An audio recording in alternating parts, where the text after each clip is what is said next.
आज सुनते हैं रमा एकादशी व्रत की कथा एवं महत्व। तो एक बार बोलिए प्रेम से रमा एकादशी माता की जय, विष्णु भगवान की जय, लक्ष्मी माता की जय। इस वर्ष रमा एकादशी या रंभा एकादशी 28 अक्टूबर दिन सोमवार को मनाई जा रही है। प्रति वर्ष कार्तिक कृष्ण एकादशी के दिन पड़ने वाली यह एकादशी धार्मिक ग्रंथों के अनुसार दीपावली से पहले आती है, जो बहुत महत्व की मानी जाती है। रमा एकादशी व्रत का महत्व। धार्मिक मान्यताओं के अनुसार रमा एकादशी भगवान श्री विष्णु को सभी व्रतों में सबसे अधिक प्रिय है।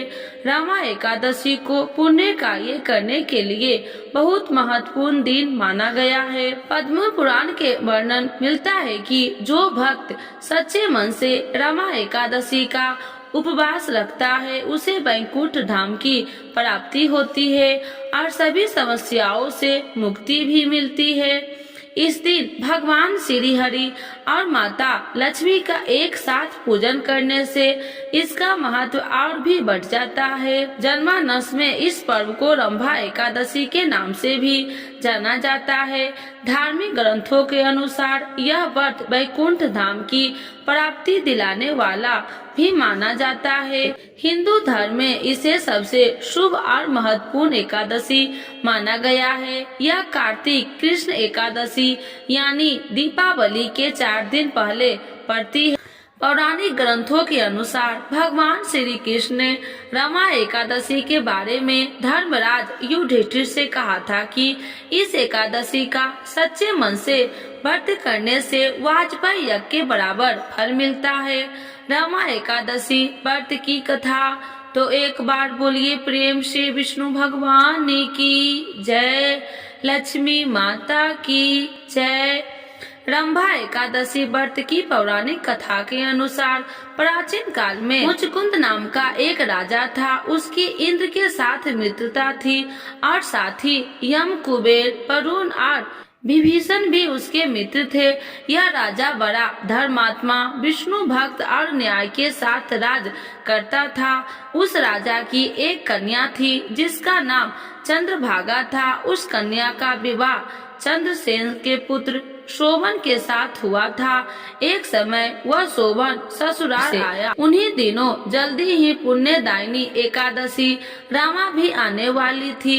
जब व्रत का दिन समीप आ गया तो चंद्रभागा ने मन में यह सोच उत्पन्न हुआ कि मेरे पति अत्यंत दुर्लभ है और मेरे पिता भी आज्ञा अति कठोर है। 10वीं को राजा ने ढोल बजाकर सारे राज्य में यह घोषणा करवा दी कि एकादशी को भोजन नहीं करना चाहिए।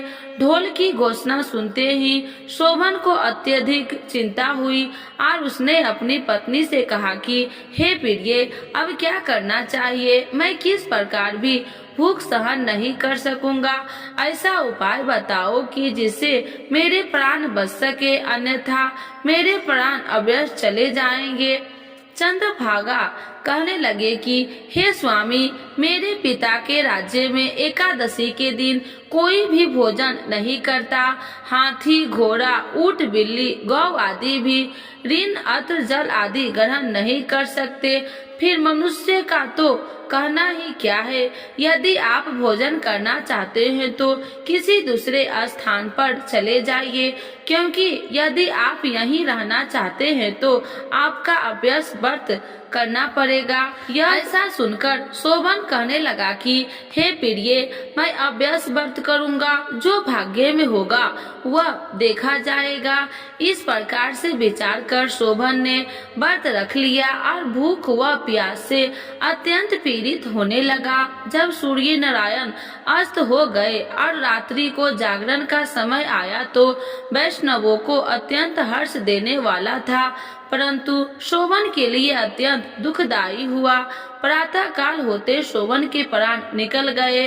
तब राजा ने सुगंधित काष्ठ से उस दाह संस्कार करवाया, परंतु चंद्रभागा ने अपने पिता को आज्ञा से अपने शरीर को दंग नहीं किया और शोभन की अंत्य दृष्टि क्रिया के बाद अपने पिता के घर में ही रहने लगी। रामा एकादशी के प्रभाव से शोभन को मंदराचल पर्वत पर धन्य धान्य से युक्त तथा शत्रुओं से रहित एक सुंदर देवपुर प्राप्त हुआ। वह अत्यंत सुंदर रत्नार वेदुरमणि जटिल स्वर्ण के खंभों पर निर्मित अनेक प्रकार के अष्टापिक मणियों से सुशोभित भवन में बहुमूल्य वस्त्र आभूषण तथा छत्र व चबर से विभूषित गंधर्व और अप्सराओं से युक्त सिंहासन पर आरूढ़ ऐसा शोभायान होता था मानो दूसरा इंद्र विराजमान हो। एक साथ मुचुकुंद नगर में रहने वाले एक शोभा शर्मा नामक ब्राह्मण तीर्थ यात्रा करता हुआ घूमता घूमता उधर जा निकला और उसने शोभन को पहचान कर ही यह तो राज्य का जमाई शोभन है उसके निकट गया। शोभन भी उसे पहचान कर अपने आसन से उठकर उसके पास आया और प्रणाम आदि करके कुशल प्रश्न किया। ब्राह्मण ने कहा कि राजा मुचुकुंद और आपकी पत्नी कुशल है, नगर में भी सब प्रकार के कुशल है, परंतु हे राजन हमें आश्चर्य हो रहा है कि आप अपना वृत्तांत कहिए कि ऐसा सुंदर नगर जो न कभी देखा न सुना आपको कैसे प्राप्त हुआ।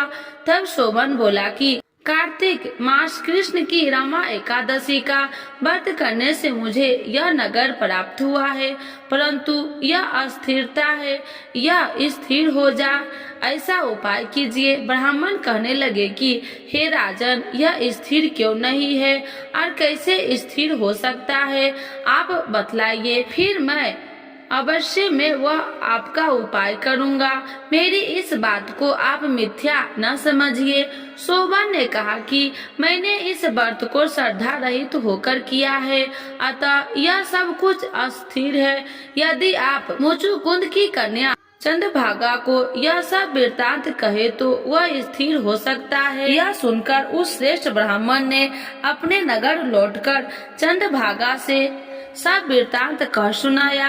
ब्राह्मण के वचन सुनकर चंद्रभागा बड़ी प्रसन्न से ब्राह्मण से कहने लगे कि हे ब्राह्मण ये सब बातें आपने प्रत्यक्ष देखी है या स्वप्न की बातें कर रहे हैं। ब्राह्मण कहने लगे कि हे पुत्री मैंने वन में तुम्हारे पति को प्रत्यक्ष देखा है, साथ ही किसी से विजय न हो ऐसा देवताओं के नगर के समान उनका नगर भी देखा है।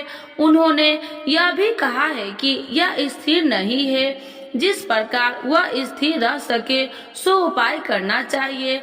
चंद्रभागा कहने लगे कि हे ब्रीप तुम मुझे वहाँ ले चलो, मुझे पति देव के दर्शन की तीव्र लालसा है। मैं अपने किए हुए पुण्य से उस नगर को स्थिर बना दूंगी। आप ऐसा कार्य कीजिए जिसमें उसका हमारा संयोग हो, क्योंकि वियोगी को मिला देना महापुण्य है। शोभा शर्मा यह बात सुनकर चंद्रभागा को लेकर मंदराचल पर्वत के समीप वामदेव ऋषि के आश्रम पर गया। वामदेव जी ने सारी बात सुनकर वेद मंत्रों के उच्चारण से चंद्रभागा का अभिषेक कर दिया। तब ऋषि के मंत्र के प्रभाव और एकादशी के व्रत से चंद्रभागा का शरीर दिव्य हो गया और वह दिव्य गति से प्राप्त हुई। इसके बाद बड़ी प्रसन्नता के साथ अपने पति के निकट गई। अपनी प्रिय पत्नी को आते देखकर शोभन अति प्रसन्न हुआ और उसे बुलाकर अपनी बाई तरफ बैठा लिया। चंद्रभागा कहने लगे कि हे प्राणनाथ आप मेरे पुण्य को ग्रहण कीजिए। अपने पिता के घर पर जब मैं 8 वर्ष की थी तब से विधि पूर्वक एकादशी के व्रत को पूरी श्रद्धा से करती आ रही हूँ। इस पुण्य के प्रताप से आपका यह नगर स्थिर हो जाएगा तथा समस्त कर्मों से युक्त होकर प्रलय के अंत तक रहेगा। इस प्रकार चंद्रभागा के दिव्य आभूषण और वस्त्र से सुसज्जित होकर अपने पति के साथ आनंद पूर्वक रहने लगी। इसीलिए जो मनुष्य रमा एकादशी का व्रत करते हैं इसके प्रभाव से उनके ब्रह्म हत्या सहित समस्त पाप नष्ट हो जाते हैं, और जो मनुष्य इस महात्म्य को पढ़ते अथवा सुनते हैं वे समस्त पापों से छुटकारा विष्णु लोक को प्राप्त होता है। ऐसी रमा एकादशी व्रत की महिमा है। तो एक बार बोलिए प्रेम से रमा एकादशी माता की जय, विष्णु भगवान की जय, लक्ष्मी माता की जय। आइए भक्तों, आज सुनते हैं तुलसी माता की चालीसा। यह चालीसा सुनने से होती है हर रोगों से मुक्ति, मिलती है सुख समृद्धि का आशीर्वाद। तो एक बार बोलिए प्रेम से विष्णु भगवान की जय, तुलसी माता की जय, भगवती माता की जय। श्री तुलसी महारानी करु विनय सिर नाय, जो मम हो संकट विकट दीजे मात नसाय। नमो नमो तुलसी महारानी, महिमा अमित न जाए बखानी। दियो विष्णु तुमको सम्माना, जग में छायो सुयस महाना। विष्णु प्रिय जय जयंती भवानी, तिहु लोक की हो सुख खानी। भगवत पूजा करे जो कोई, बिना तुम्हारे सफल न हो। जिन घर तब नहीं होए निवासा, उस पर करे विष्णु नहीं वासा। करे सदा जो तब नित सुमरन, ते ही के काज होए सब पूरन। कार्तिक मास महात्म्य तुम्हारा, जाको जानत सब संसारा। तब पूजन जो करे कुमारी, पावे सुंदर वर सुकुमारी। करे जो पूजा नित प्रति नारी, सुख संपत्ति से होए सुखारी। वृद्धा नारी करे जो पूजन, मिले भक्ति होवे पुलकित मन। श्रद्धा से पूजे जो कोई, भवनिधि से तर जावे सोई। कथा भागवत यज्ञ करावे, तुम बिन नहीं सफलता पावे।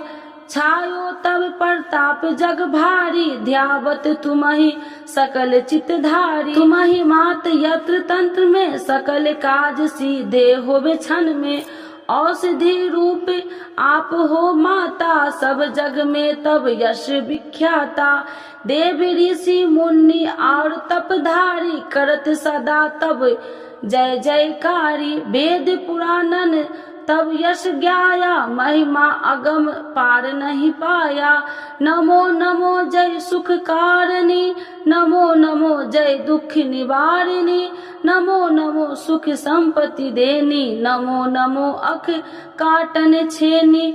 नमो नमो भक्तन दुख हरनी, नमो नमो दुष्टन मद छेनी। नमो नमो भव पार उतारिणी, नमो नमो परलोक सुधारिणी।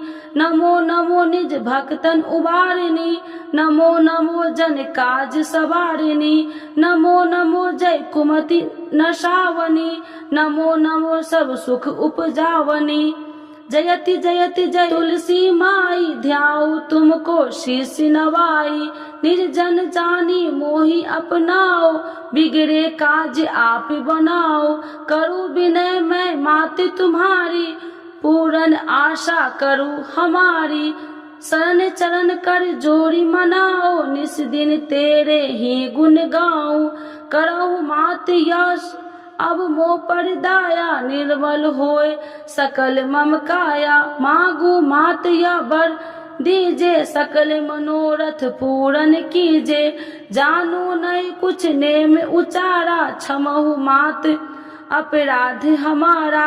12 मास करे जो पूजा, ताशम जग में और न दूजा। प्रथम ही गंगा जल मंगवावे, फिर सुंदर स्नान करावे।